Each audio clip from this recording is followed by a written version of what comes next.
capítulo 18, se eu não estiver equivocado, versículo 37, eu vou te mostrar que Jesus não só sabia quem era o Pai, quem era Ele, como sabia o propósito dele. Olha que coisa linda que ele vai falar qual o propósito dele. Olha, João capítulo 18, número 37, disse-lhe então Pilatos: então és tu um rei? E Jesus respondeu: tu dizes que eu sou rei, eu para isso nasci e para isso vim ao mundo, a fim de dar testemunho da verdade. E todo aquele que é da verdade ouve a minha voz. Coisa linda, ele diz: eu nasci para isso, eu vim para isso, para dar testemunho da verdade. E todo aquele que é da verdade ouve a minha voz. Entende? Ele sabia que era um pai, ele confiava na palavra do pai, ele sabia quem ele era e sabia qual era o propósito dele na vida. E aqui ele está quase que concluindo, né? Quase que concluindo. Bom, do Jordão ele ouve do pai quem ele é, ele ouve de João que ele é o Cordeiro, e ele agora anuncia, 3 anos após, para os discípulos que está prestes para acontecer. Mas antes disso, ele inicia um treinamento. Ele precisa deixar uma equipe de discípulos pronta para trabalhar com libertação, né? E ele já avisou lá nos portais do inferno de que ele edificaria a igreja e que as portas do inferno não iriam prevalecer contra ela. Ele já havia dado chaves ao governo da igreja para que brigasse nos portais, recuperando e estabelecendo o reino de Deus aqui na terra. E agora ele começa com um processo de discipulado. Ele sai daqui e ele não vai ser conduzido no colo, como algumas pessoas na internet renomadas estão dizendo, que o diabo o pegou no colo e o levou para o deserto ou levou para o monte. Ele é conduzido pelo Espírito. Veja bem isso aqui, ó. Depois do batismo, né, lá em Mateus 3, Jesus é impelido ao deserto pelo Espírito para que haja um confronto entre ele e o príncipe deste mundo. Então abra comigo aqui em em Mateus capítulo 4, você vai ver que vai haver um confronto de palavras. Eu não sei se você lembra, me ajude aí, como foi que Deus escreveu a Torá na pedra? Alguém lembra? Com o dedo de Deus, né? E você lembra que Jesus falou assim: se eu expulso demônios pelo dedo de Deus, é chegado o reino de... Com que Deus escreveu a Torá? Com que Jesus expulsava os demônios? Com quê? Com o dedo. O que ele está falando? Eu sou a Torá de Deus que é escrita. Ele escreveu com o dedo e ele expulsava com o dedo. Ele é a própria palavra que expulsa. Entende? Só que agora tem que ter escrito em nós. Então ele vai começar um processo de discipulado. E aqui você vai ver como o mesmo inimigo que atacou no Éden para pegar o primeiro Adão vai atacar novamente a ele para ver quais são as suas motivações e vai atacar distorcendo e fazendo uso da palavra. Ele vai utilizar a palavra, ele vai mencionar o que para muitos é um amuleto. Por exemplo, tem muita gente que usa na sua residência a palavra de Deus aberta no Salmo 91, achando que o Salmo 91, aquela Bíblia ou aquela página amarelada, vai confrontar ou expulsar os principados, potestades de soberania. Não vai. porque ele não tem medo daquela palavra aberta, muito pelo contrário, ele menciona essa palavra.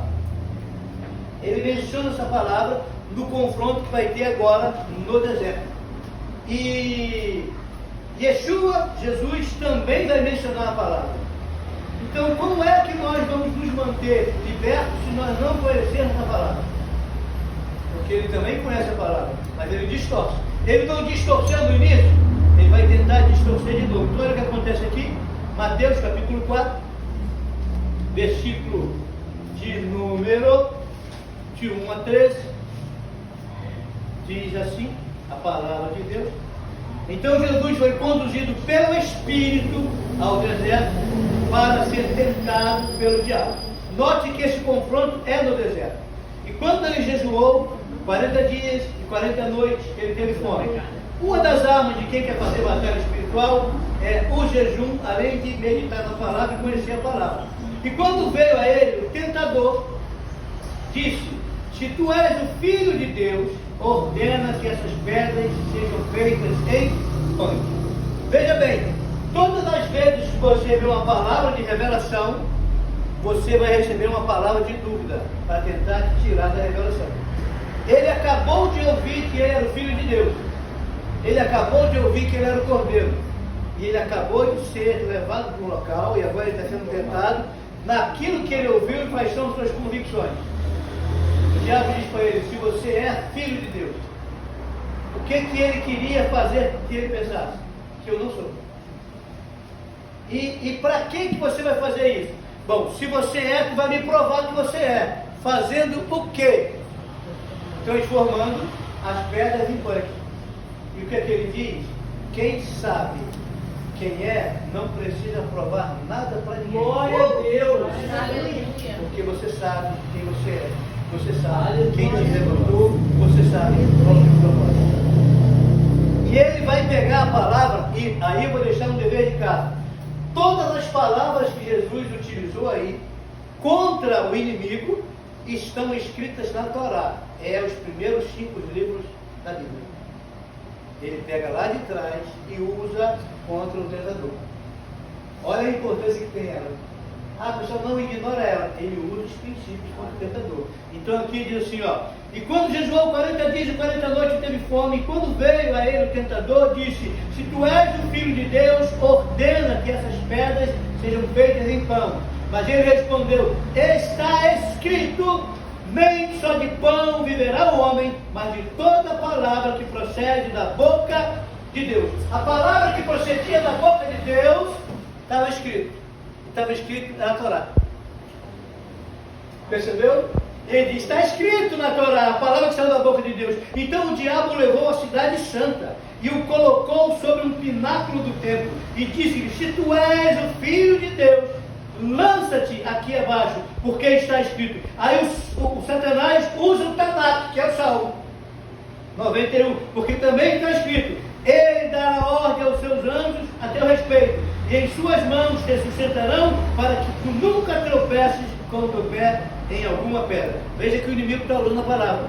Aí ele vai falar: mas também está escrito. Ó, e disse Jesus: também está escrito, não tentarás o Senhor teu Deus. Entende? E aí ele usa de novo a Torá, e novamente o diabo levou a um monte altíssimo, e ele lhe mostrou todos os reinos do mundo. Qual o reino do mundo que ele mostrou? Os 4 reinos que o primeiro Adão entregou na mão dele: do ar, da água, da terra e do outro? Do fogo. Porque esses seres espirituais conseguem agir nesses 4 elementos. Eles conseguem mexer com frequência nesses 4 elementos. Eles conseguem trazer frequência de modificar a estrutura. Por exemplo, você tem água em cima do domo, você tem água na terra, você tem água no inframundo. Você é composto de 70% de água. Então imagine uma frequência, porque voz é frequência, som é frequência, música é frequência. Como pode mudar a tua estrutura por frequência? E eles manipulam isso, eles mexem com isso. Eles têm estrutura de mexer na natureza e as pessoas acharem que é Deus. Por exemplo, e houve um terremoto, e houve um fogo, e houve um forte vento. Tudo que descia de lá, o pessoal atribuía a Deus, não era Deus, era o diabo fazendo para poder atingir a Jó. Era de Deus? Não, Deus até deu permissão, mas não era Deus que estava fazendo. Entende? Então nem tudo que vem lá do alto vem de Deus. Porque você tem tronos, você tem segundo o céu, você tem principado, potestade, soberania, governadores, e a nossa batalha é contra ele. Tem portais que se abrem, a gente precisa entender isso, e aqui ele refuta. E novamente o diabo levou um monte altíssimo e mostrou todos os reinos do mundo e a sua glória, e disse-lhe: todas essas coisas eu te darei, se prostrado me adorarem. Aqui está uma coisa que o diabo não mentiu. Sabe o que ele não mentiu? Se você me adorar sem cruz, sem sacrifício, sem o caminho que Deus instituiu, eu te dou a glória de todos os reinos. O que ele prometeu foi um programa fácil, uma adoração rapidinho, para dar a Cristo o que seria dele o direito, se ele conquistasse a cruz. Seria bom, tem muito lugar aí que está falando assim: ó, se tu me adorar, eu te dou tudo isso. Se você pegar esse versículo isolado, parece até que é Deus, mas não é Deus. Aí diz: mas ele não tem o poder de dar. O homem, quando governava lá, entregou essa chave na mão dele, e até aqui segue na mão dele. Agora, quando vem alguém para buscar essa chave, ele diz: olha, se tu me adorar, eu te entrego. É óbvio que se ele fizesse a adoração, se ele fizesse o programa, ele não teria condição de resgatar ninguém. E aí ele usa de novo a Torá e diz: está escrito: adorarás somente o Senhor teu Deus, e somente a Ele dará. Olha o que diz. E disse-lhe todas essas coisas de novo. Disse: vai de Satanás, porque está escrito: tu adorarás ao Senhor teu Deus, e só Ele servirá. Não tem como dividir a nossa adoração. Então o diabo o deixou, e estes chegaram, anjos serviram. Toda a estrutura angelical desce e diz: que confrontem, mestre, vamos te servir, o que é que você precisa? E os anjos vêm servir, né? E olha, temos os ouvidos que João aí falou, chegaram a servir, beleza. Aqui nós saímos daqui. Então, aqui ele passou novamente no teste e ele vai andar mais um pouquinho. O que ele vai fazer agora? Ele vai estabelecer um comando sobre eles para que eles possam estar indo na autoridade dele. Agora deixa eu explicar uma coisa. Você deve lembrar, ele vai separar 12, vai dar autoridade sobre espíritos imundos, vai dar autoridade para expulsar e para curar, correto? Eu estou falando de discipulado na área de batalha espiritual e de libertação. Ele vai fazer isso. E ele vai enviar quantos da primeira vez? 12. E depois ele vai enviar quantos da segunda vez? 70. Por que ele envia 12 e por que ele envia 70? Lá no início, houve uma queda e houve um golpe das criaturas que é chamado de Elohim. Eloá é o nome singular ou um título de Deus. Elohim é plural de deuses. Como funciona isso? Todo ser espiritual é um Elohim. Deus pode ser chamado de Elohim? Pode, mas não é o nome próprio dele. Percebeu isso? Se você é um espírito, tem uma alma, no corpo você é um Elohim. O que é Elohim? Uma criatura. Percebeu? Então, antes havia um governo de 12 Elohim que deram um golpe, e no golpe, porque eles foram acessados pelos portais e eles trouxeram uma frequência de governo lá em Babel. Porque quando nós pensamos em Babel, pensamos que está se construindo uma torre de betume para chegar até em cima. Eles estavam construindo uma torre, a arqueologia achou que essa torre tinha 7 degraus. Por quê? Porque eles acreditavam em 7 céus. E se você consegue acessar os portais, você iria conseguir invocar do segundo céu os anjos decaídos, que são tronos que entraram por trás dos planetas. Estão conseguindo me entender? E aí eles trazem uma frequência de governo para a Terra. Então tem 12 que Deus dá o governo de algumas nações para eles aqui. E agora Deus levanta um governo apostólico para tomar de volta como uma família espiritual. Por isso que ele manda 12. Aonde está isso? Vou te mostrar. Olha só. Abra comigo aqui em Deuteronômio capítulo 4. Ó. Deuteronômio. Você só vai achar isso na Torá, que é o Pentateuco, nos primeiros 5 livros. Ó. Eu te aconselho a ler na sua Bíblia, ó, Deuteronômio 32. A minha Bíblia aqui está em branco, é nova de uso, né? É 32, perdão, é Deuteronômio 4. Deuteronômio 4. Versículo de número 19.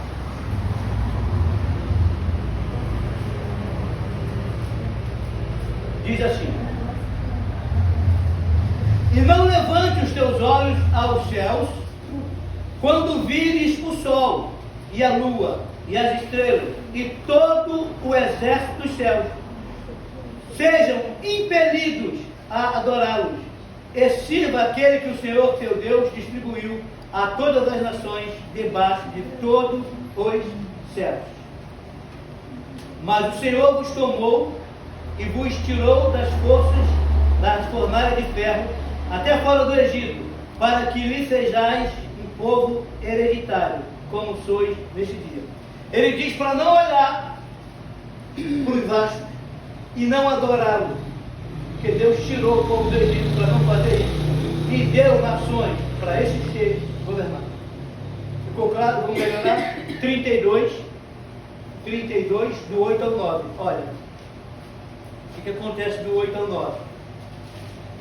32, do 8 ao 9, diz assim: quando o Altíssimo dividiu entre as nações a sua herança, quando separou os filhos de Adão, definiu os termos do povo conforme o número dos filhos de Israel, porque a porção do Senhor é o seu povo, Jacó é a parte da sua herança. Ele o encontrou em uma deserta, ele encontrou numa terra deserta e no deserto solitário, em Uivante. E ele os guiou e os instruiu, e ele os protegeu como uma menina nos seus olhos. Acabei até onde? Então aqui ele está falando desses seres espirituais. Se você for estudar isso a fundo, você vai ver que aqui está 12 tronos. E lá na frente, em Babel, na divisão, em Gênesis 10, você vai ver que separa e fica 70 nações. Primeiro fica 12, depois fica 70 nações. E agora Deus vai levantar 12, depois vai levantar 70. E vai mandar fazer batalha para tomar de volta esse território. Estão conseguindo me entender? Ou não? Amém? Não quero complicar não, preciso que você entenda. Que a batalha espiritual é um nível muito maior do que se pensa. Que esses seres aqui traz frequência. Você já ouviu falar de tronos invisíveis? Sim. Tronos invisíveis. Sabe que os tronos são esses planetas que têm anos decaídos por trás deles? Porque em Efésios fala sobre o principado, potestade e soberania. Em 1 Colossenses 1,16 fala de tronos invisíveis. O que é trono? Quando você fala de trono, você fala de governo. Quem se assenta no trono governa sobre o outro. E o que esses seres querem? Eles querem governo, eles querem governar sobre sua vida, eles querem governar sobre localidade, eles querem governar sobre nações. Então eles precisam se assentar em trono, porque o Rei dos Reis, Senhor dos Senhores, está num alto e sublime trono. E como eles copiam, qual é o intuito do arco inimigo? Subirei aos céus, não estava no meio, construirei um trono, e serei semelhante ao Altíssimo. Ele não estava no mesmo céu, ele não tinha o mesmo trono, mas ele queria ser semelhante. E ele que colocou o desejo no homem de querer ir para o céu. E aí eu não vou entrar não, mas deixa uma pauta para outra reunião. Deus nunca fez o céu para o homem morar. Você sabe isso? O homem foi perfeito, colocado na terra, antes de pecar, e Deus não colocou no céu. O homem pecou, vacilou, Deus restaurou, botou Noé, depois do dilúvio, e não botou no céu, devolveu para a terra. Agora a terra vai passar de novo por uma purificação, Deus vai restaurar, vai levar para o período das bodas é 7 anos, E quando depois vai fazer o quê? Vai te levar para morar onde? Quem sabe? Na nova? O que vai acontecer com ela? O que desce? E o próprio Deus vai vir morar na terra como homem. Deus nunca preparou o céu para o homem. E o outro que quis copiar, queria subir ao céu de Deus, porque ele também não estava lá, deu um golpe para tentar chegar lá, nunca bateu de frente com Deus. Escute, esse dualismo de que o diabo tentou enfrentar Deus é lorota. Deus nunca bateu de frente com um anjo decaído, porque não dá para ele. Miguel, Gabriel foi o primeiro na contenção, disse: aqui tu nem chega. E houve guerra de Miguel e os seus anjos, e eles o expulsaram de lá. Ele não acessou o trono do nosso Deus. Entenda isso. Ele pensou em subir até o céu, mas onde ele ia, onde ele acusa? Num tribunal celeste, em uma corte. Entende? Mas quando ele via do tribunal que ele chegava, o esplendor, quem é que está no trono, você sabia que a essência de Deus é tão tremenda que aquilo que os anjos veem lá, sabe o que ele vê lá? Deus é uma multiforme sabedoria e uma graça. Deus é o Pai da eternidade. Você sabe o que é o Pai da eternidade? A eternidade não tem início de tempo nem final de tempo. A eternidade é um tempo eterno. E Deus é o Pai da eternidade. Não existe eternidade de Deus, porque Deus é a eternidade. E na eternidade o que se conhece dele é muito pouco. Então ele começa a se apresentar. Olha, quem eu sou? Eu sou aquele que era, aquele que é, aquele que será. Como é que você me conheceu? Vou te mostrar um pouco de mim. Aí Deus diz: olha, eu sou santo, eu sou maravilhoso, eu sou conselheiro, eu sou Deus forte, eu sou El Shaddai, eu sou Elion, eu sou Adonai. Ele vem mostrando, mas ele tem tanto para mostrar, que os anjos ficam diante do seu trono de dia e de noite, e quanto mais ele se amostra, e quanto mais ele se exibe, e quanto mais ele mostra quem ele é, o santo diz: santo, santo, santo, santo, santo, santo, incomparável, incomparável, incomparável, incomparável. Eternidade é eternidade, irmão. E quando o outro invejoso, cobiçoso, quis ser igual, tentou dar um golpe, e a contenção diz: aqui não. Glória a Deus. E eles bombardearam, e diz Lucas que eu vi Satanás caindo como um raio. Isso é glorioso. Aleluia. Só que ele cai como um raio, ele monta uma estrutura aqui, e ele se torna príncipe da potestade do ar e o príncipe das trevas. E todo mundo que vem ele faz pecar, e todo mundo que vem, até que ele não contava. Quem vai ouvir? Vai mandar quem daí? Gabriel, Miguel, porque aqui na terra agora quem manda sou eu. Eu já tomei do primeiro Adão. E houve silêncio para ver quem desceria. E o filho falou: pai, eu sou igual ao Senhor. E ele quis ser o que eu sou. Aí diz: aquele que sendo igual a Deus, não julgou ser igual a Deus, antes se esvaziou e fez por um pouco de tempo menor do que os anjos. Um que não era, quis ser, que era, abriu mão de ser. Quantos queremos ser o que Deus não chamou para que seja? E quantos não reconhecendo quem Deus chamou para ser? Graças te dou, ó Pai, porque tu não revelaste isso aos sábios e entendidos. Vai revelar seus pequeninos e humildes de coração. E ele quis e não conseguiu. Pai, segura aí. Irmãos, ele tira a veste de glória. Segura, pai. Vou me desprover da glória. Eu vou descer. Filho, se tu descer, tu vai ter que vencê-lo como homem. Se tu não vencê-lo como homem, você não tem o direito de voltar. Mas aquele que foi sujeito às mesmas tentações que eu e você, se fez por um pouco de tempo, menor, Aleluia. e venceu o inimigo. Venceu como homem, obedecendo. Ele não andava sem ouvir, ele não andava sem ver, ele só andava com direção. Eu não faço nada que eu não ouço ou que eu não vejo. Eu não sou independente.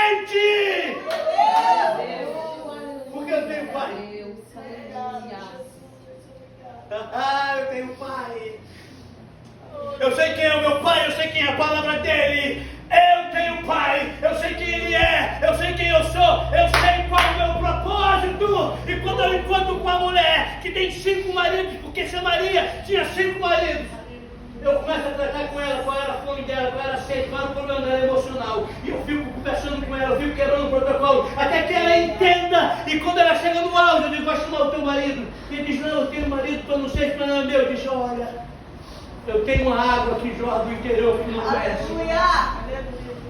E ele começa a falar e ele vai restaurar a vida daquela mulher, que a mulher se torna um evangelista em Samaria, ganha todo mundo e destrona 5 tronos. Eu não vou entrar nos 5 tronos hoje.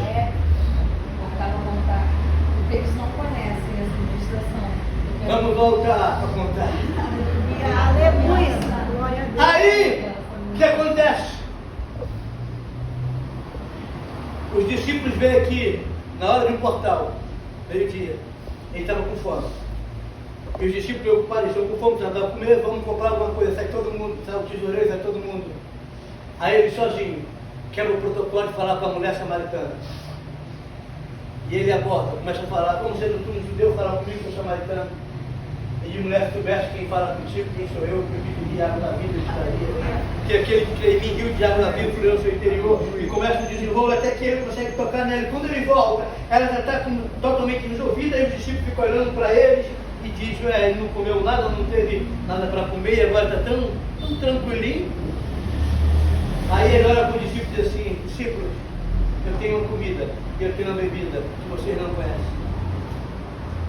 A minha comida e a minha bebida consiste em fazer a vontade do meu Pai. Você quer essa comida? Aleluia. Você quer essa bebida? Glória a Deus.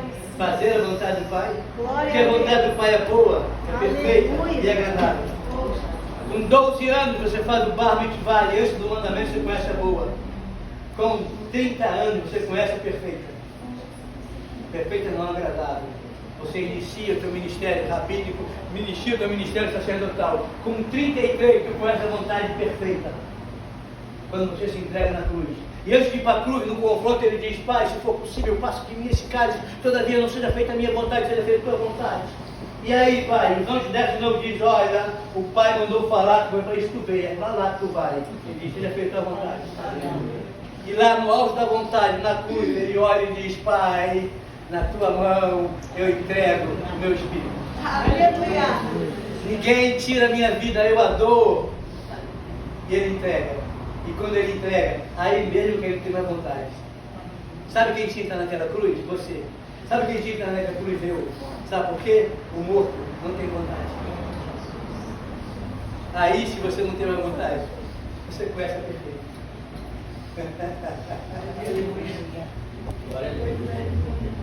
Ah, eu vim aqui dizer para você morrer! Você tem que morrer para não ter mais vontade! Você tem que morrer! Aquela cruz era para você, era para mim! Ele morreu a nossa morte para que a gente viva a vida dele!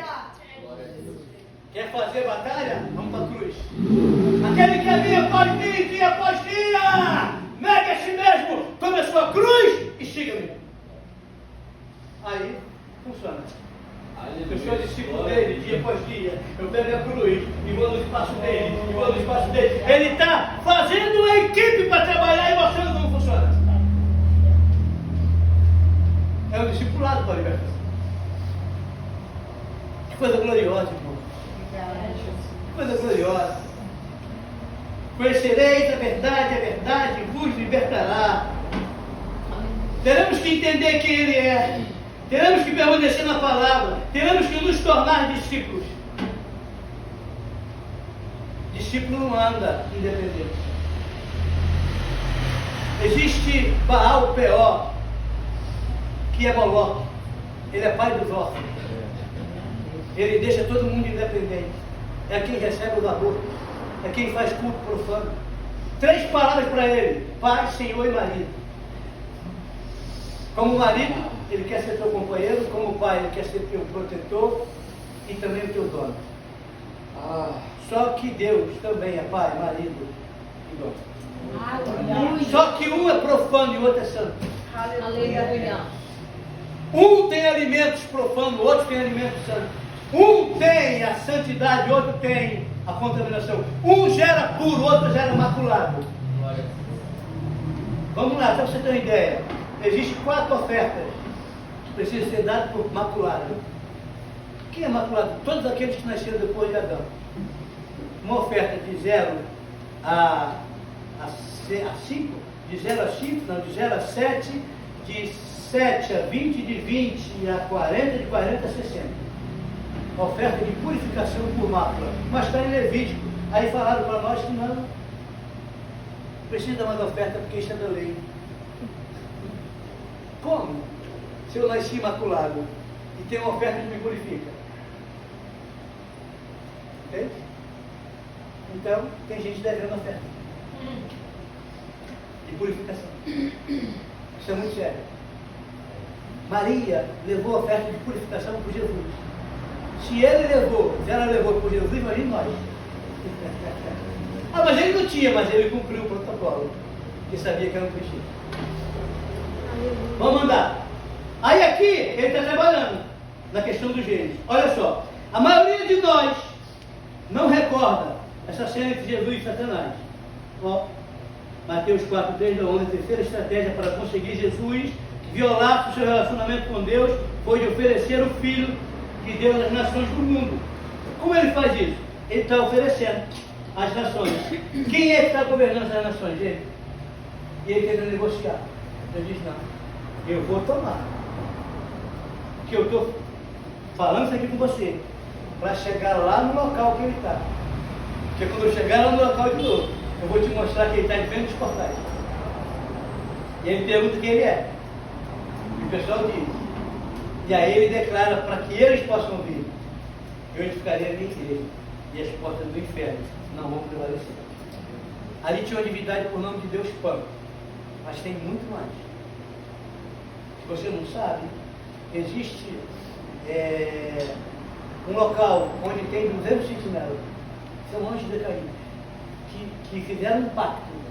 Fizeram um pacto de profanar e violar os seres humanos através de ato sexual. E eles ficam exatamente nesse local, que é aos pés do Monte Hermon. Aqui, em Roma, é chamado de Filipe. Cidade de Filipe? Como é o nome que é? Está aqui, ó. Eu risquei. Cesaré de Filipe. Mas, na verdade, não é Cesaré de Filipe. É onde está o papo dos vigilantes no Monte Hermon, onde os anjos decaídos que fizeram o juramento sabiam o que aconteceria se eles vencessem a mulher. E ele diz, a gente sabe que vai ser punido. Nós vamos fazer o que nós queremos fazer. E aí te explica, Gênesis 6, que os anjos decaídos tiveram um relacionamento por conexões. E tem gente na internet não percebe como é que pode um ser enorme se relacionar sexualmente com um ser humano. Bom, o ET, que é um exemplo de extraterrestre, que está fora da Terra, vem nas regiões celestiais. É um extraterrestre, é um alien. O que é o alien? É trazer uma frequência para que a tua mentalidade fique alienada. Um carro alienado, ele está vinculado a outra pessoa. Diz que você é dono, mas você não é dono, porque ele está alienado. Tem gente que está alienada por aliens, que são seres que estão nos ares. Percebeu? Aí ele vai destronar. Ele vai cortar essa frequência. Nós precisamos entender isso. Vamos melhorar isso para que você entenda isso melhor. Tá bom? Aqui, ó. A maioria de nós recorda que a cena entre Jesus e Satanás. E aqui, ó, a batalha aqui, ele vai vencer e ele vai mandar agora os 12, olha. Cadê? Deixa eu ver que eu me perdi aqui. É porque eu mudei. Vamos lá, vou melhorar. Deixa eu me achar. Está aqui. A proposta de Satanás era uma alteração astuta do plano de Deus e produziria um resultado que Deus desejava, a destruição das nações.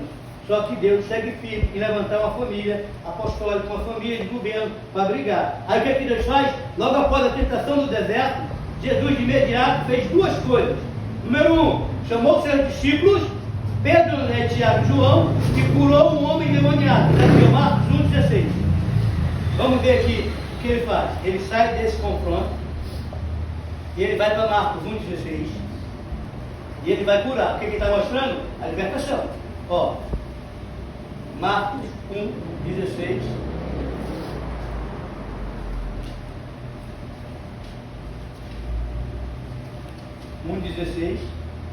Ó. E andando junto do mar da Galiléia, ele viu Simão e André, seu irmão, os quais lançavam rede no mar, pois eles eram pescadores. E Jesus disse: vinde após mim, e eu farei que vos torneis pescadores de homens. E ele começa a recolher. Aqui, e ele vai, ó. Imediatamente eles abandonaram suas redes e o seguiram. E ele, indo um pouco adiante, viu Tiago, filho de Zebedeu, e João, seu irmão. Bom, vou encurtar aqui. Ele vai convocando pessoas. Nenhum deles era desocupado.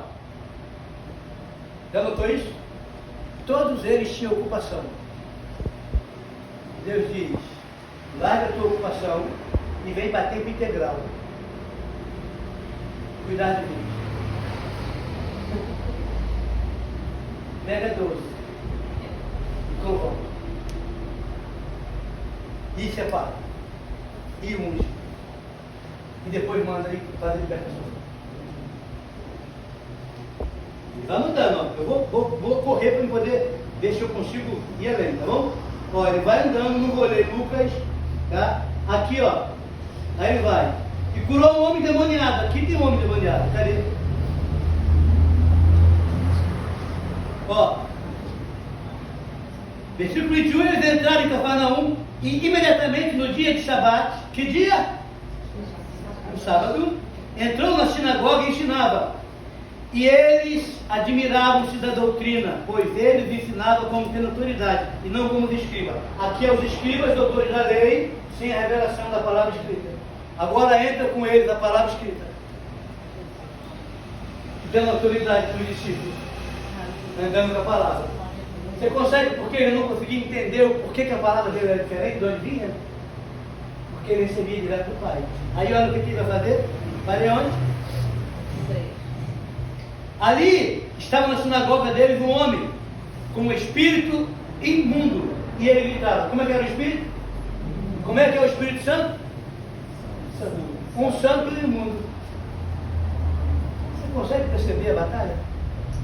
Porque a batalha da queda do anjo decaído não é que ele possa chegar lá.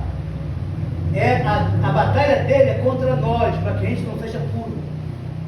Para que ele possa levar com ele para a condenação dele. Porque tomar o trono lá ele não toma. Ninguém consegue furar o domo. Sabe? Mas aí entra duas questões, onde nos ensinaram que a terra é um globinho. Já viu que nem o Elon Musk consegue mandar os foguetes para lá e furar o domo? Não fura, o domo é inviolável, porque Deus está acima do domo. Quando houve o dilúvio, o domo teve que se abrir e descer água. Por que eu estou falando isso? Na visão deles, o sol é estacionário e o mundo roda, não é isso? A terra para e o sol roda. Assim não. Isso não é teoria da conspiração, não. Você lê na Bíblia e o sol parou, e o sol retrocedeu. O que a Bíblia está ensinando? Bom, se o sol parou, se o sol retrocedeu, quem roda é o sol, não é a terra. Mas no dicionário é errado. Uma outra mentira, essa na Bíblia não, no secular está cheio. Cheio. Cada um seminário sobre o ensino secular distorcido pelo satanista deve ficar de bobeira. Porque nos afasta. Bom, vamos para cá. Aí ele encontra aqui alguém imundo, ó. Qual o versículo? 24. Obrigado. E aí, dizendo: deixe-nos sozinhos, que temos nós contigo, Jesus, vieste destruí-nos, e eu sei que tu és o Santo de Deus. Estou falando de um sábado que Deus separou, santificou, não é isso? Então nós temos um sábado, o sábado é santo. Mas o sistema falou que santo é a sexta. Aonde que a Bíblia diz que sexta-feira é santa? Mas o tempo espiritual que eu falei cedo, o dia começa no calendário de Deus às 18 horas, calendário lunar solar. Se começa às 18 horas, na sexta-feira, 18 horas é o Shabat. No Shabat, 18 horas terminou. Hoje é domingo, no reino espiritual. Tá? Só que o Shabat é dia do descanso e de família na mesa, celebrando. Quando é que Deus vem? Eu acho que eu não concluí cedo. Uma vez contigo na direção do dia, para a comunhão e ver como você está. 18, no dia seguinte. Uma vez por semana no Shabat, onde a família se assenta na mesa, se faz as orações, se abençoa, se pede perdão, se conserta a família, para poder ver como foi a produtividade. E uma vez por mês, a prestação de conta financeira, porque na lua nova se entrega a oferta de dízimo e primícia, a oferta de honra e primícia. Tudo isso, de forma meticulosa, com Deus. Aí nós tiramos isso. Aí na sexta-feira não é dia de família na mesa. Sexta-feira é sextou. Sabe o que é sextou? O trono que está na sexta-feira é o trono de Vênus. Sabe o que é o trono de Vênus? A deusa da sensualidade. A deusa que deram o nome ao preservativo, que recolhe material genético que em 72 horas gera. No nosso tempo, imagine no tempo espiritual, que as pessoas vão para a rua levantar o cara de prostituição, perversão, bancar a casa de prostituição e deixa o seu resíduo de código genético lá para ser guardado na camisa de Vênus, que é da deusa, que vai gerar impuro. Mas nós estamos fazendo batalha espiritual, desobedecendo isso. Aí eu boto lá, olha, no Shabat Deus traz para a família e o sextou leva para a rua. Mas eu digo, antes sexta do que nunca, sexta-feira é dia do quê? Da boemia, da cerveja, da sinuca, do bar, do pagode, da orgia, todo mundo cai para o cara folga no domingo, de vez de sair para fazer a farra dele de sábado para domingo, não, ele trabalha no sábado, mas a farra tem que ser na sexta. Por quê? Porque tem um trono preconhecendo isso. E se eu não sei dos tronos, porque cada dia da semana tem um, para cada estação tem um encabeçando com as dois, como é que eu vou fazer batalha importante? Então precisa desaprender para reaprender. Que a coisa é muito fácil. Percebeu? E eu estou falando de alguns portais, tem a abertura deles, tem muito. Vamos dar aqui, parou? E olha aqui, ó, o santo e o imundo, viu aqui a guerra? O que é? Então vamos lá. Qual versículo? Mas Jesus não aprendeu dizendo, cara, sai dele. Por quê? O demônio queria denunciar quem era ele antes do tempo. Ele não queria propaganda antes do tempo, porque tudo tem tempo. Aí ele disse, cara, não quero te dizer que eu sou agora não. Não é hora. Não é hora, irmão. Eu sei que ele é o santo de Deus, mas tem hora para falar que ele é o santo de Deus. Percebeu? Agora esse demônio está falando mentira. Mas não era hora. Aí ele segura, ó. Então o espírito imundo, convulsionando, gritando em alta voz, saiu dele. E eles todos espantaram, de tal modo que questionavam entre si, dizendo, que coisa é esta? Que nova doutrina, que é doutrina, ensino, princípio, Torá. Eles estão falando de ensino. Que novo ensino é esse? Ele diz aqui, ó. Porque com autoridade ordena o espírito imundo e ele desobedece. Imediatamente sua fama se espalhou toda a região ao redor da Galiléia. Bom, parei aqui, ele está treinando, né? Vamos lá. Vou andar, posso andar? Sim. Olha aqui o que Paulo está falando, que eles faziam lá atrás. Paulo vai pegar agora o novo, depois de 400 anos, para testificar o velho, que algumas práticas do velho estão vindo para o novo, mas que a base para isso está no novo. Quer uma chave? Quer uma chave aí? Alguém diz assim, pastora, apóstola, quase não se deve falar em dízimo no Novo Testamento. Bom, fala lá em Hebreus. Mateus 23 fala que Jesus diz que tem que dar. Ele não censura. Mas vou te falar o porquê que quase não fala. Quer saber? Porque ele falava com o público. Ele falava com o público que conhecia a palavra. Você começa a estudar de 4 anos até 30 anos, vai estudando a vida inteira. O que acontece? Precisa te ensinar um princípio que tu sabe 30 anos fazendo? Então os caras não fazem. Porque era natural deles entregar oferta de honra, dízimo e primícia. Se eu estou escrevendo um novo agora para fortalecer o antigo, isso aí você já faz desde que quase que vou falar. Mas tem algumas coisas que você tem que falar. E não é que não faz, porque faz. Estou te mostrando a base. Agora olha o que Paulo vai falar. Ó, de início Jesus chamou os seus 12. Isso não foi imprevisto. Onde que ele chama os 12? Deixa eu ver se é Lucas.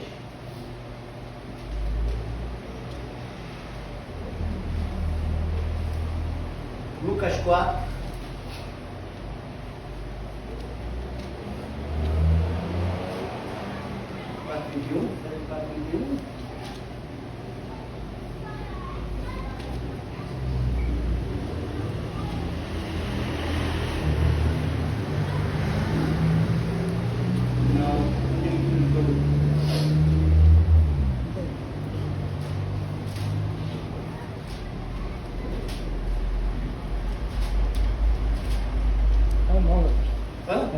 É 9 do 1 ao 5, né? É porque tem muitos versículos que aqui eu estou correndo. Obrigado, Alex. 9 do 1 ao 5, ó. Então ele, chamando seus 12 discípulos, lhe deu poder e autoridade sobre todos os demônios para curarem doenças. E eles os enviou para pregar o reino de Deus e para curar os doentes. Agora ele pega 12, que lá no início começou com 12. Em Deuteronômio 32 e 4. Agora ele vai mandar os 12 contra eles, ó. Aqui, ó. Estes são, afinal de contas, a porção de Deus, escolhida acima de todas as outras nações. Paulo, mais tarde, considera a disseminação do Evangelho da mesma forma, começando com os judeus e depois dirigindo aos gentios. Olha o que ele vai mostrar que quem não era judeu passou a fazer. O que está orientado lá para que não fizesse. Ó, aqui em Romanos, capítulo 1, eles vão adorar a deuses e vai levar à idolatria e à contaminação. Deixa eu mostrar para vocês.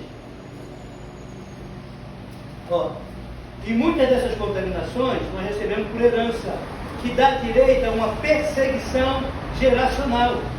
Não é só questão de maldição familiar. Estabelece-se perseguição, sabe? Dá direito a uma perseguição desses tronos, desses demônios que vivem sobre nós. Aqui, ó. 16 e 17, ó. Romanos 1, 16 e 17 diz assim a palavra de Deus. Porque eu não me envergonho do Evangelho de Cristo, pois é o poder de Deus para a salvação de todo aquele que crê, primeiro dos judeus e também de gregos, porque nele a justiça de Deus é revelada, de fé em fé, como está escrito, o justo viverá pela fé.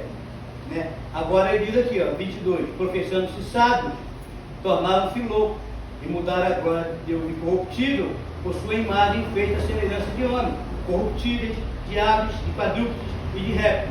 Portanto, Deus também o entregou a imundície por meio da luxúria de seus próprios corações, sementes, para desonrar os seus próprios corpos entre si, os quais mudaram a verdade de Deus é mentira, e adoraram e serviram mais a criatura, os Elohims, do que o Criador, que é abençoado para sempre. Amém. Por isso, por essas causas, Deus entregou a tais afeições vis, porque aí ele começa a entrar aqui numa classe de práticas que tem a ver com a idolatria e com os seres decaídos. Entendeu? Porque quando vai idolatria, é adorar o Criador, e não adorar o Criador. E essa adoração a eles envolve esses atos de orgia. Percebeu? E muitos vai trazer para nós herança. E aí se estabelece nossas guerras, que a gente entende por tá? E mais na frente, ele vai mandar de 12 em 12. Tá? Aqui, ó. Lucas 10, 1 Vamos tentar pegar por aqui. Estou já correndo. Lucas 10, 1. Depois dessas coisas, o Senhor nomeou também outros 70 e os enviou 2 em 2 diante de si a todas as cidades e lugares onde eles haviam de ir. Portanto, lhe dizia: a colheita é verdadeiramente grande, mas poucos são os trabalhadores. Orai, pois, ao Senhor da colheita que envie trabalhadores para a sua colheita. Ele está falando de ir lá reivindicar as vidas e de pregar para poder mudar. Só que são poucos. 9:17, 9:9, ó. E curar os enfermos que houver nela e dizer-lhes: é chegada a vós o reino de Deus. E no versículo 17, e os 70 retornaram com alegria, dizendo: Senhor, até os demônios se sujeitam a nós pelo nome. Só que esses demônios aqui estão lá atrás, no velho, como Elohim. Aqui eles aparecem como Elohim. Mas se você for pegar, tem um local lá atrás, dá até nome a eles. Percebeu? Aí eu quero ignorar o velho, teria que ignorar tudo. Né? Posso andar? Ele vem trabalhando, né? Aí os 70 voltam. A resposta de Jesus é reveladora. Quando eles voltam no 17, que eles estão expulsando demônios, fazendo as coisas, ele diz assim: eu vi. Olha quando Jesus diz: eu vi Satanás cair. Versículo 18: como um relâmpago. É isso aí, 18? Quando que Jesus diz que viu? Quando os 70, primeiro vai os 12, agora vai os 70, confronta os 12 com os 12 tronos, confronta os 70 com os 70 cidades, que está lá em Gênesis 10, entendeu? Cada divisão, pessoal de Nimrod, pessoal de Babel. Agora ele diz: agora eu vi Satanás cair, revoltando, porque eu já levantei uma equipe para fazer o que tem que ser feito, e eu trabalho com equipe. Eu trabalho não com equipe, com equipe. Aleluia. Qual é a nossa maior dificuldade, apóstolo? Montar equipe. As pessoas andam bem, iniciam bem, e antes de completar os 3 anos, no final, metem o pé. E quando você recebe uma revelação nova para subir um nível, vem alguém que te afronta, diz que sabe mais que você, que é mais que você, e cria uma divisão para desestruturar, para a igreja não avançar e tomar o território que eles estão querendo. Aí as divisões vêm de denominações, as divisões vêm que a gente não consegue avançar. Então, querido, todas as nossas denominações saíram de um só. Eu estou dando um estudo sobre Calvinismo. Eu mostro como a reforma foi uma reforma, mas deu uma nova forma. Que somos agradecidos por algumas coisas, mas Deus não mandou reformar a igreja. Deus mandou, a Atos 3:21, até que todas as coisas sejam restauradas. Usa um termo grego chamado apocatásase, que é trazer o estado original de volta. E se eu fizer uma reforma aqui, eu dou a forma que eu quiser. Se eu quiser levar para o estado original, eu tenho que descobrir qual era o estado original e levar para o estado original.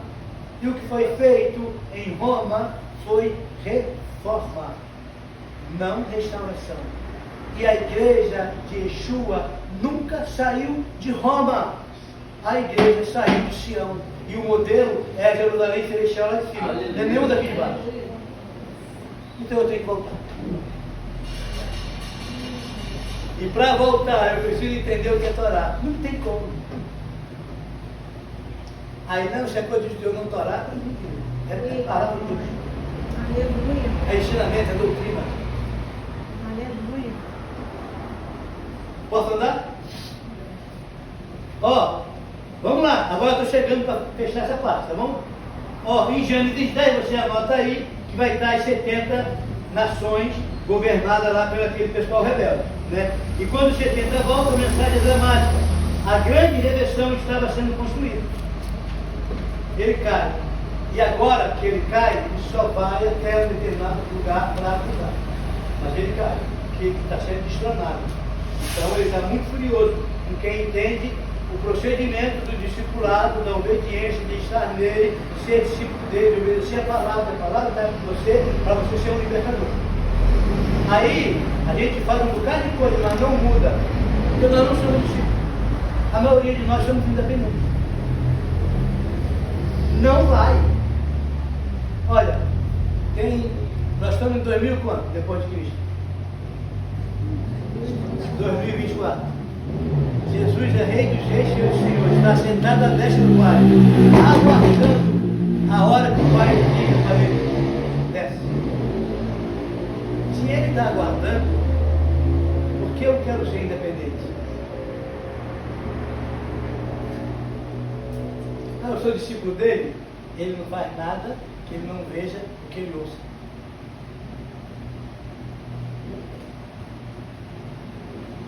Viu? Aí, agora não podemos, você começa a ver e ouvir, quem não vê e ouve fica doido.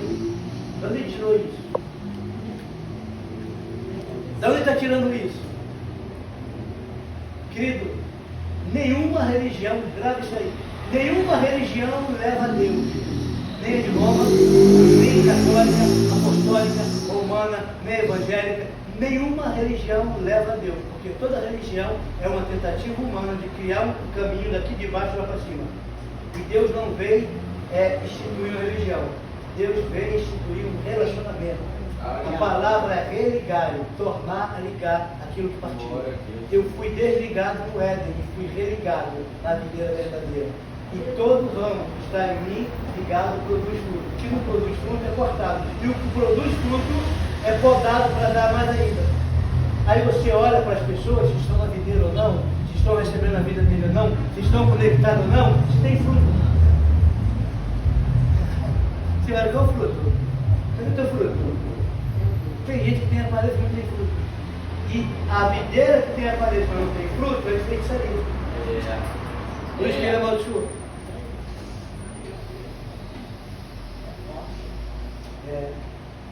Mas tem muita gente só de aparelho. Pode andar? Vou beber água.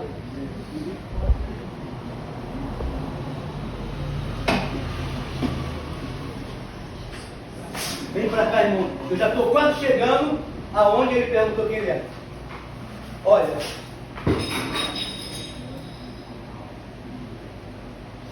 Vamos lá.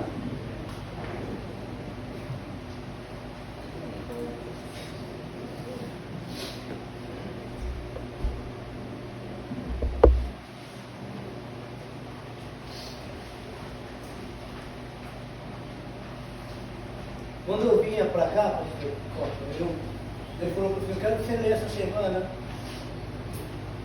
todo o Evangelho, o profeta Amós. Eu li ele todo. Curioso. Aí aprendi muita coisa sobre Amós. Muita coisa. Quando os governos começam a falhar, Deus levanta o improvável. Amós era um catador de chifão, um tocador, um boiadeiro. E ele diz: nem profeta eu sou. E Deus faz ele andar 40 quilômetros até Israel.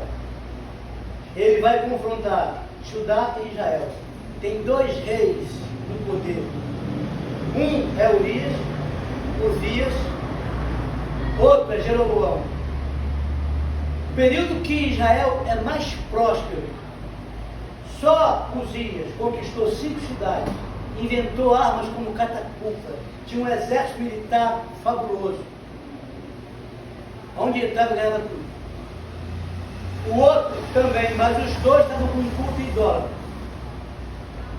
Mas nunca teve tanta prosperidade em Israel. Os sacerdotes e os profetas, tudo acomodado com aquela boa vida. Aí Deus vai no campo. E eu, um camarada catador, disse: vem cá, o que foi? Preciso de você. Eu quero que você saia daí e 40 quilômetros e dê uma palavra. Porque o povo está corrompido. Vai entregar juízo a eles. Mas eu não sou nem profeta, mas eu vou falar pela tua boca. E Deus levanta o homem, totalmente fora da estrutura da época, para confrontar a estrutura que só vivia numa prosperidade, mas que estava desviada e desconectada. Essa época aqui de Israel, não vou nem falar da atual, está vivendo o melhor período de prosperidade, mas adoração, sociedades secretas e indiscretas, que tem sociedades que são discretas e estão na mídia, mas por trás dela existe a estrutura secreta. E essa estrutura secreta faz com que eles sejam ultra mega top de linha, mas o que eles fazem escondido é vergonhoso. E Deus está levantando uma geração de amós para confrontar a estrutura, para mostrar que nem tudo é fartura de dinheiro e de comida, porque eles tinham lá, mas estavam desviados. Por que eu estou falando isso? Porque esse homem vai levar até lá. Ele vai acusar o que está acontecendo com as vacas de Bazã. Enquanto você vai para a vaca de Bazã, você vai justamente para o local que é Cesareia de Filipe. O nome de Roma tem a ver com o local lá atrás. Vamos lá para a gente poder ver isso. Olha, onde eu vou aqui para ver isso?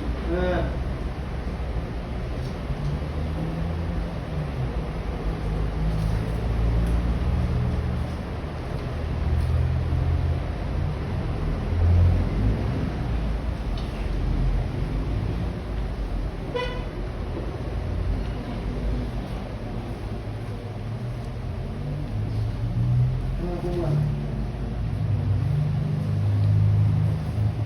Abra comigo.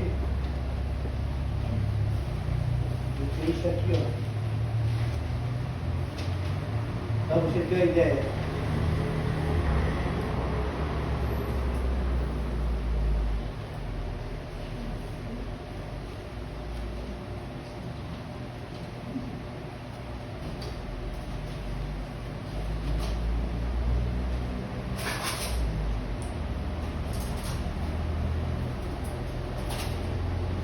Deuteronômio 4.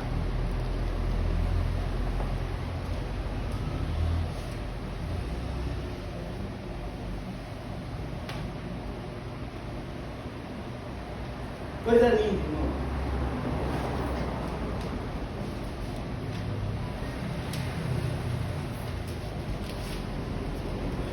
Primeiro o povo fala e Deus orientou Moisés nessa viagem com um propósito específico. Não para visitar parentes distantes, mas porque aqui tem um povo e tem uns gigantes lá, que faz parte de uma configuração de Gênesis 6, que ainda são os sobreviventes. Então olha o que vai acontecer. 1:4. Depois que havia ferido a Sion, rei dos amorreus, que habitava em Esbom, e a Og, rei de Bazã, que habitava em Astarote, em Edrei. Olha aqui, ó. Aqui você vai entender quem é. A referência a Moisés aqui, como estando desse lado do Jordão, é da perspectiva de alguém posicionado a oeste da Canaã. A região leste do rio era chamada de Transjordânia, mesmo por aqueles que ali viviam. Seol e Og eram monarcas de reino da Transjordânia, cuja derrota permitiu a Israel que ocupasse a grande parte da região, a qual mais tarde foi ocupada pelas tribos de Ruben, Gad e o pai de Manassés. Tá? Venha comigo aqui que vai melhorar o negócio. Ó, Josué capítulo 13. Josué capítulo 13, versículo 12.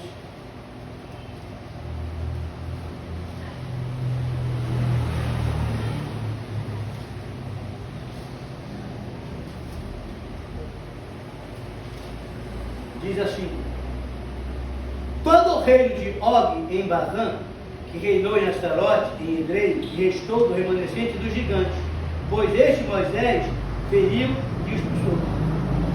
Esse povo aqui adoravam a quem? Olha, nessa terra, lá embaixo, Bet-Peor, em Asdod de Pisga, versículo 20, Bet-Jevimonte, e toda a cidade da planície, todo o reino de Sião, dos amorreus, que reinou em Hesbom, o qual Moisés feriu como príncipe. Também os filhos de Israel, 22, mataram a espada Balaão, filho de Beor, o adivinho que estava diante de que foram mortos. Aí ele vai explicando aqui sobre a questão do culto, quem era esse povo, o que estava acontecendo aí.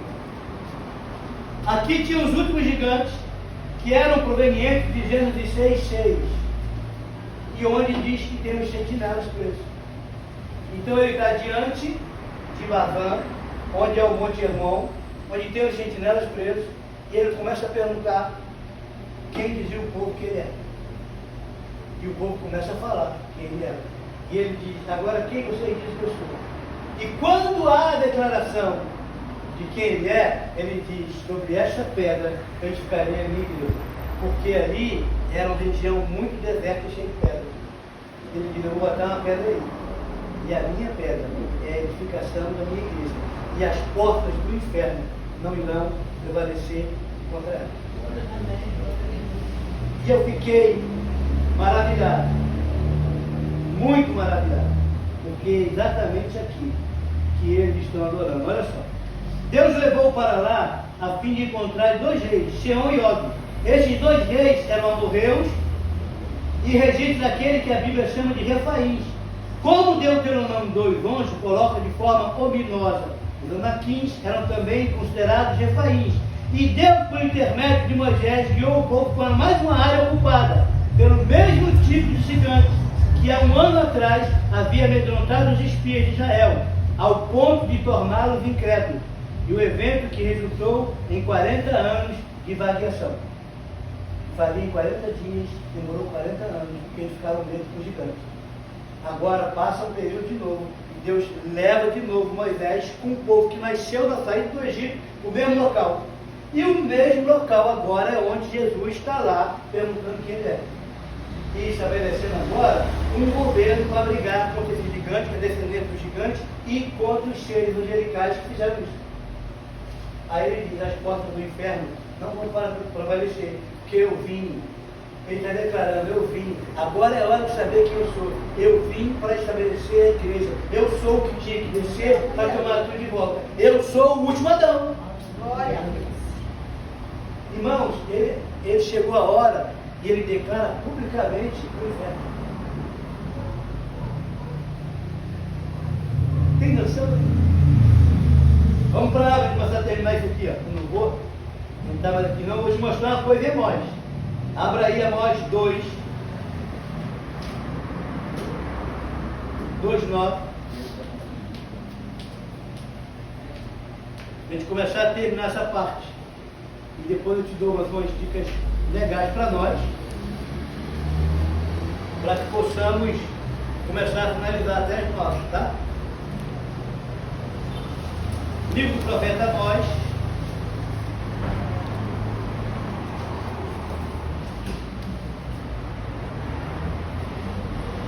dois, 9.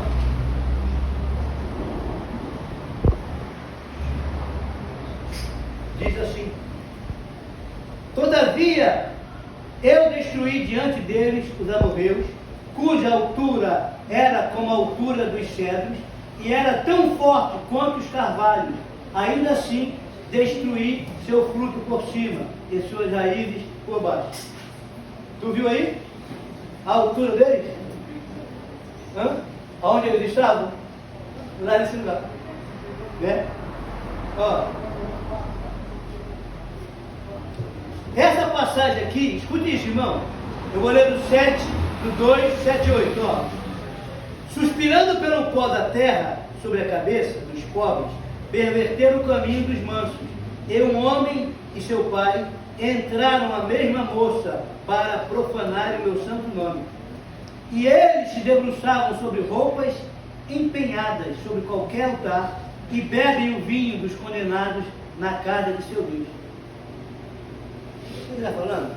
O culto era tão profano que um pai e um filho possuía na mesma hora uma mulher e depois se deitava sobre as roupas que eles cobravam porque a dívida era muito grande. Mas esse aqui é o período que Israel está mais próximo.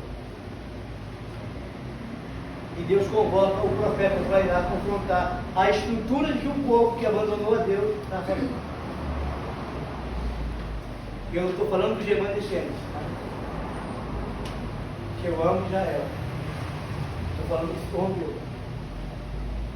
Posso andar?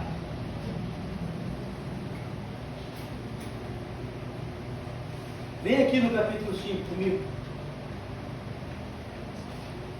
Ó.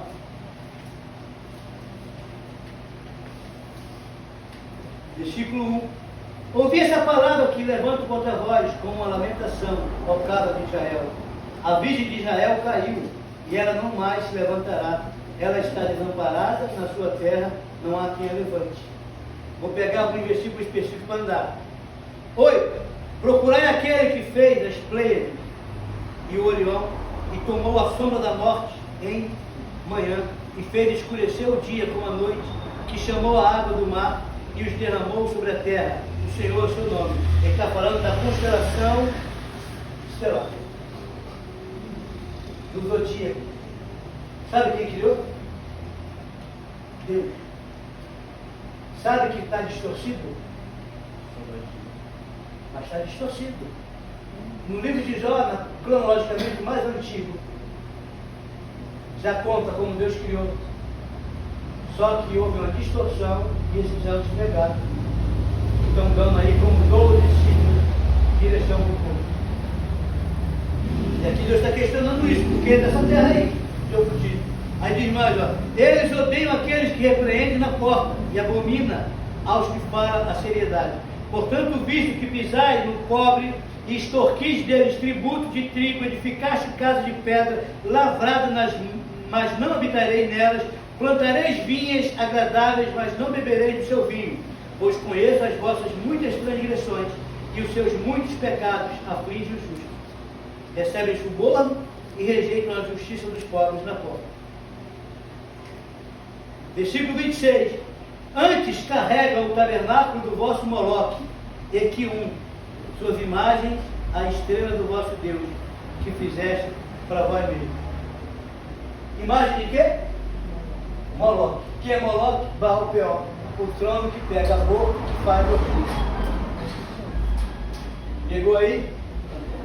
É diante desse cenário, onde está o Deus Pan, o Deus Sábio, tá? Panetone vem dele, tá? Panetone vem do Deus Pan. Era uma oferenda feita para ele com uva passa. Panetone? Você notou que algumas épocas só tem panetone em época específica da festa? Vai na Cacau Show, ver se tu acha em qualquer época do só em época específica. Bom, vamos para cá. Olha só. Esse texto gera grande confusão, pois parece dizer que os israelitas não faziam sacrifício no tempo do deserto. Eles faziam. E ao contrário do que está sendo registrado no Pentateuco, provavelmente Amós 5:25 deveria estar junto com 26. E a seguinte maneira: ofereceste a mim sacrifícios e também ofereciam a Moloque no templo de Moloque. Eles cocheavam entre dois senhores, um santo e um profano. Enquanto houver esse tipo de atitude, a gente não liberta. A gente precisa ter um senhor só. E separar o que é santo do profano. Porque um é santo, o outro é profano. O profano diz que é santo. Eu raspei minha cabeça de alguns cortes por raspar de novo. Estavam me perguntando o que é que houve com o meu cabelo. E eu falei para eles, raspei o santo. O pessoal diz, mas você, como é que você raspou para o santo? Eu falei, olha, eu sirvo ao santo de Israel, o verdadeiro. É isso aí. E eu tenho coragem de raspar para ele, porque ele é o verdadeiro. Agora tem gente que serve o profano e o profano diz que é santo. E o pessoal raspa para o profano, mas não raspa para o santo. Aí tem base bíblica, tem o navileu, quando contaminava por imundície e ficava, como é que diz o nome? Maculado, ele tinha que raspar a cabeça no 8º dia e reconsagrar. Paulo fez o voto de Nazireu, porque se contaminou. Então a Bíblia manda você raspar o cabelo, o santo. Aí tiraram da palavra que Deus levaram do outro lado. E quando faz do outro lado, tu fica abismado, porque eles têm coragem de entregar o cabelo. E a gente diz, eu entregar meu cabelo.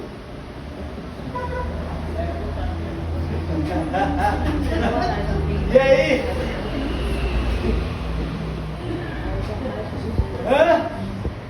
Irmãos, é muita coisinha que a gente foi enganado. Muita coisa. Aí você agora viu aonde Yeshua está. Aí ele pergunta, nesse cenário aqui, com todo altar de pano, com todos os portais, com as sentinelas, ao pé do Monte Hermão, onde eles fizeram o juramento, quem diz o povo que eu sou? Ele diz, agora é a hora de responder, quem estão pensando que eu sou? Cada um diz que é o Cristo, um dia outra coisa, e vocês, quem eu diga? Você é o Cristo, o Filho do Deus. Cara, Pedro, é sobre esta pedra, eu vou edificar a minha igreja aqui, e as portas do inferno não irão prevalecer contra ela. Eu te dou a chave do reino. Diante desse ambiente, diante dessa estrutura geográfica, ele está dizendo quem ele é e para que ele veio. O que eu estou falando? Yeshua não tem medo de vocês. Primeiro confronto público dele, ele foi lá mais fora e falou assim, sou eu mesmo. O Pai já falou que sou eu sei quem eu sou, eu sei qual é a minha missão, a palavra dele está em mim, eu estou nele e eu não vou me mover de forma independente, vou levantar um governo, vou edificar uma igreja e nós vamos para cima para resgatar a vida. É isso que ele está falando. Aí só tem uma forma agora de mexer. Vem a estrutura religiosa e diz, não é sobre ele não, é sobre fulano. É sobre Pedrão. Porque Pedrão ainda tinha uns vacilos. Vamos falar sobre Pedrão. Aí Pedrão começa a olhar o povo, sendo judeu, vive como se fosse judeu, não ensina mais nada, tem medo, foi levantado para pregar os gentios e não faz o que tinha que fazer. Aí Deus diz, você não quer fazer o que tem que fazer? Deixa comigo, porque os meus eu chamo. Olha lá fora e diz, tem um homem fariseu, da tribo de Benjamim, estudou tudo aos pés do mestre Gamaliel, perito na lei, pela lei irrefutável. Rapaz, esse cara é bom, zeloso, mas está fazendo um cara de besteira porque ele não entendeu ainda o principal. Tem uma conversinha com ele. Portal do meio-dia, nas ruas de Jerusalém, se abre. E ele diz, Saulo, Saulo, por que me persegue? Quem és tu, Senhor? Eu persigo. Eu sou Yeshua, a quem te persegue. O que queres que eu faça? Olha isso, querido. O que queres que eu faça? Quero que você levante e entre na rua chamada direita, na casa da adoração, e lá convém que eu te digo que faça. Ele levanta. Alguns historiadores dizem que é do cavalo, outros dizem que ele caiu. Não importa se foi do cavalo ou se foi a pé, o que importa é que ele caiu. Entendeu? E para cair, levantar outro homem, irmão, a gente tem que cair. Cair foi normal, mas eu olhei que eu estava fazendo de errado. Agora eu vou me levantar. E quando ele se levanta, ele não enxerga. Aí Deus diz para ele, Saulo, tu é um pedido até de Israel. Mas eu vou te falar, a partir de hoje tu é pequeno. Vou mudar o teu endereço. Tu vai aprender a depender de mim. Como eu faço um homem orgulhoso depender de mim? Tem alguém aí que tem sem nome? Tem. Dá um para ele. Porque para pegar um Saulo, eu quero pegar alguém que não tem nome. Pega aí, segue o ombro dele. Ele põe e diz, leva ele para a rua chamada direita. Ele vem comigo, Saulo. Saulo não, agora está pequeno. Aí ele está conduzindo o Saulo para lá. Aí ele entra lá na casa de Judá, na casa de Judas, adoração. A adoração está comendo. O que ele faz? 72 horas, novo convertido, jejuando. Aí ele tem uma visão. Jejuava, orava, tinha visão. Aí ele orando, teve uma visão, porque Deus tirou a visão dele para ele enxergar. Porque ele enxergava e não via. Aí ele disse, eu vi um homem com o nome de Evangelho entrar aqui, botar as mãos sobre mim e arrancar minha escama. Ele abre os olhos e está certo. Eu já vi no reino espiritual, eu vou esperar acontecer. Aí Deus mostra primeiro para ele, para o novo convertido, para mostrar depois para o velho. Aí Deus chama Ananias, Ananias, senhor, deixa eu te falar uma coisa que foi. Vai na rua de Judas, na casa de, tem lá hospedado Saulo. Eu quero que tu vá lá orar por ele e tira as escamas dos olhos dele. Mas não, senhor, por que tu não vai?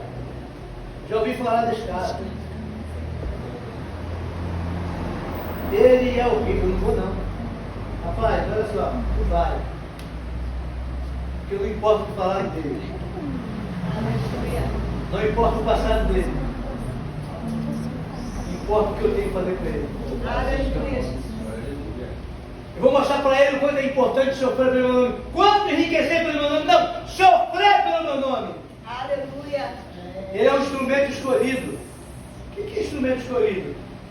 Só está desafinado. Mas eu vou afinar ele. Eu vou afinar ele, tu vai ver o que eu vou tirar dele. Querido, deixa Deus te afinar. Deixa Deus te preparar para te usar como instrumento dele.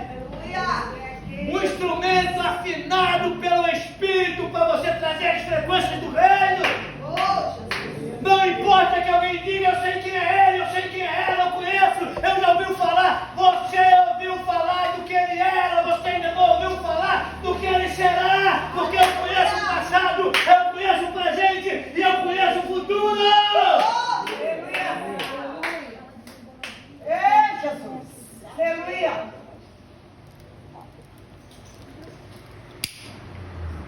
E aí se levanta esse homem. Aí Deus diz, olha, ele não quis fazer o que tinha que fazer. Vai para os gentios. Paulo foi. Você possa pensar nisso. Amém? Posso dar 5 minutos depois de fechar? Beijo no coração, vou beber água e fecho aqui com vocês de algumas coisas, tá bom? Obrigado, Jesus. Está vendo, irmãos, que não é tão fácil assim a questão? É para fazer a expulsão cheio de brechas, cheio de legalidade, cheio de coisas. Até para você ir para os portais, brigar, tem que falar, Deus, me acerta aqui, o que eu preciso mudar? Quantos conceitos? A gente vive aí no Rio de Janeiro bravo. Quantas pessoas estão aí nos confrontos porque são meninos que começaram a fé e pegam armamento e começaram a usar, são começaram a usar e vão usar. Como é que a gente faz uma batalha com um bicho desse? 2 chutes. Sem estratégia nenhuma. Mas eu entendo que tem muita gente que entende que entende. Tem muitos médicos formados, você vai no médico e vai dizer, não, você precisa de um especialista nessa área.